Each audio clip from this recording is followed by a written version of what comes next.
कलयुग बढ़ेगा, इस कलिकाल में दुख भी बहुत बढ़ेगा, बीमारियां बहुत बढ़ेंगी, तकलीफें बहुत बढ़ेंगी, पर तू मुझे साथ कर रखना बाबा, तू मुझे पकड़ कर रखना बाबा। किसी ने पूछा क्यों गुरुजी, क्या आप पाप को रोक सकते हो? हम निवेदन करेंगे, दुनिया में कोई पैदा नहीं हुआ जो पाप को रोक दे, किसी की सामर्थ्यता नहीं है जो पाप को रोक दे।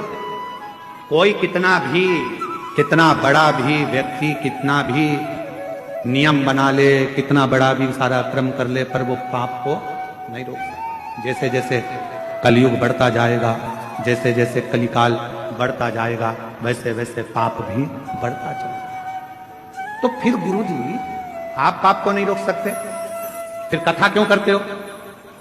कथा करने का कारण क्या है फिर, जब पाप रुकता ही नहीं है?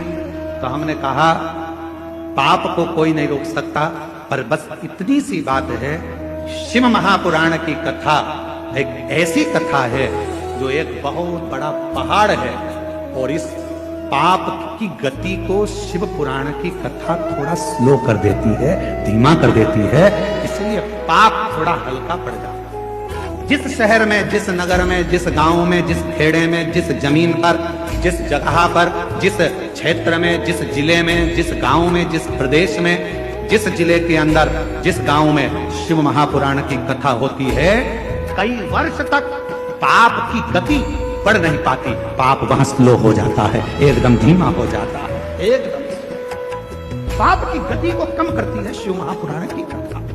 पाप रुक नहीं सकता, पाप रुकेगा नहीं, पर पाप की गति को शिव महापुराण की कथा कुछ कम कर देती है, पाप की गति को भगवान की यह कथा कुछ कम कर देती है। और एक बात और अपने अंदर उतार कर रखना, जब हमारे घर से एक लोटा जल भरकर शंकर जी के मंदिर में जाता है और हम शिव जी को जल चढ़ाकर वो जल अपने घर में जब लेकर आते हैं, पूरे घर में जब छींटते हैं, तो हमारे घर में अगर कुछ पाप कर्म होने वाला भी होता है तो 14 दिन तक वो पाप कर्म अपने आप रुक जाता है।